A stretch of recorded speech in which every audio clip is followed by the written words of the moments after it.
Hi everybody, welcome back to my channel. Here in Arizona, it's the end of our lemon season. So my husband has pretty much gleaned all the lemons off of our tree. There's just a few left here. We've given away hundreds, but we have about 40 or 50 left. So I've been pulling out some lemon recipes, and today I'm going to show you 4 of them. I'm going to start out by juicing enough lemons that I'll have enough lemon juice for all the recipes I'm making today. I've had, juicers in the past, but I just use this little wooden tool with my lemons and my mixing bowl and the strainer to catch the seeds and the pulp, and it works just fine. In addition to the lemon juice, I will need some lemon zest as well. Just keep in mind when you're zesting a lemon, you don't want to go down, you just want that top layer and to leave the white because the white is kind of bitter. The first recipe we're going to make today is lemonade, but before we do, let me just mention a tip for storing lemon juice is just to freeze it in ice cube trays, and then you'll have it in the freezer for months. The key ingredient in homemade lemonade is simple syrup. All simple syrup is here it's a cup of sugar and a cup of water, so equal parts. You just wait, heat it up, wait until the sugar dissolves, until it's clear again, and then you have simple syrup. So I'm going to add 1 cup of lemon juice into my pitcher, and then the cup of simple syrup, which was the cup of sugar, cup of water, and then I'm going to fill the pitcher with water. So here it was about 6 cups of filtered water. And then you have your lemonade. You just let it chill in the refrigerator because the simple syrup was warm. You want to wait until that cools down, and then you're good to go. Homemade lemonade. Next up, I'm going to show you a simple recipe for a lemon brownie. I was going to show you lemon bars, but there's a few, steps. Lemon bars have a crust and a topping, and this is so easy. All you do is just add all the ingredients into the bowl and stir. So in the bowl, we have 1 cup of flour, 3/4 cup of sugar, 1/4 teaspoon salt, 1/4 teaspoon baking soda, 2 eggs. I did scramble these eggs a little in the bowl before I poured it in, but you don't have to do that. You can just crack the eggs into the bowl.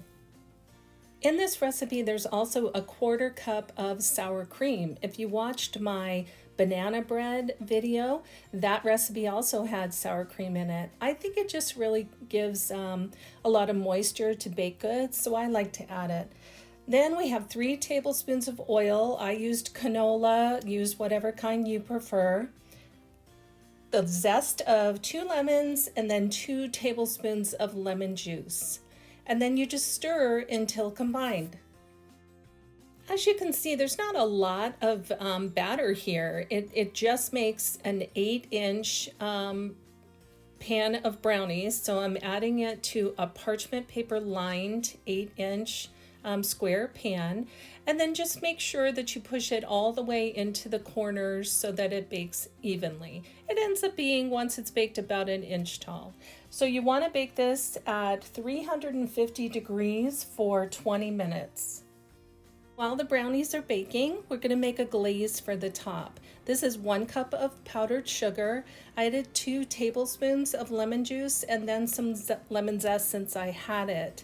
Just want to caution you, this came out really strong lemon flavor. So if you don't like it that way, you might want to taste it after 1 tablespoon of lemon juice and then add water to get it to the consistency it needs to be.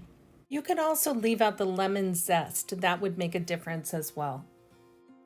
Once the brownies come out of the oven, then you want to let them cool in the pan for 10 or 15 minutes before you transfer them over to a cooling rack to cool the rest of the way. It's almost cool because, as you can see, it's not a very thick brownie, so it doesn't take very long to cool. And now we're going to cover the top with the glaze we made. So I'm just using this ladle to ladle the glaze onto the top of the brownie. It's a pretty solid brownie, so you don't have to worry about that once it's cooled. It will just you can just spread it around all the way to the corners, all the way to the side, let it drip down a little bit when you get all the way to the edge. Once you've covered it with the glaze, just let it sit on the cooling rack until the glaze hardens a little bit before you cut it. I ended up cutting mine into 16 squares. Next up, we're making lemon chicken. When I cook chicken breasts, I always want to be sure that they're not too thick so they'll cook quickly and that they're all at the same thickness. So here I took 2 chicken breasts and cut them horizontally so that they're the same size. And then I'm just seasoning with salt and pepper, a little bit of flour. The flour will help with the browning. And then I'm ready to saute them in the pan. So I've added here a tablespoon of light olive oil.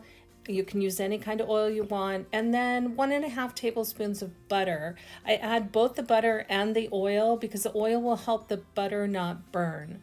So the next step here is just to melt the butter and bring it to a sizzle. That tells me that the pan and the oil mixture is hot enough and ready for the chicken. So I add all 4 pieces of chicken here, just spreading them out so they have enough room to cook in between. And then what you're wanting to do is just make sure that it browns completely on the first side. You want golden color on that side. So I move them around just because my stove, it heats, it's hotter in the middle. So I just want to be sure that they're all going to brown evenly. Once you have that golden color on that side, we're going to flip them over and continue cooking on the other side. Since we have these thinner pieces of chicken, like I said, it cooks faster and evenly. Once they are almost completely cooked through, you can take them off. This was probably 5 or 6 minutes, I would say. I'm just going to remove them to a plate for now.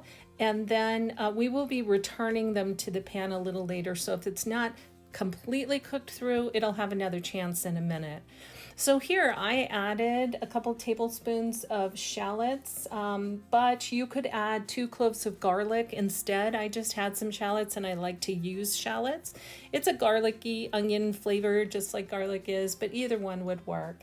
And then you're gonna add 1.25 cups of chicken broth and 3/4 cups of heavy cream.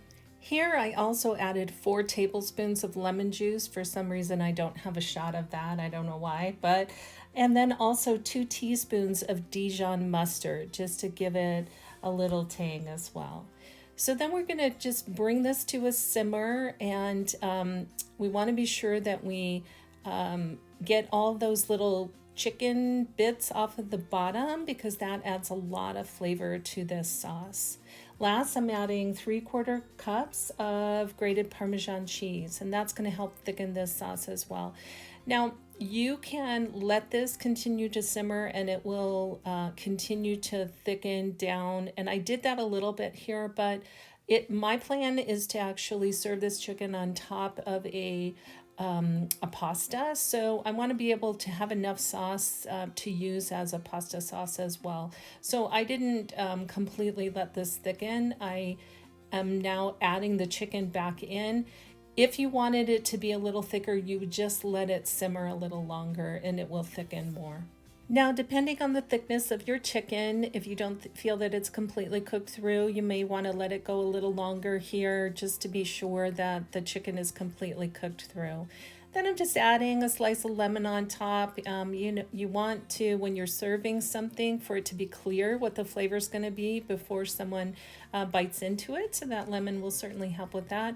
And then I just added some fresh parsley to the top to just give it that green color. I think it looks so pretty.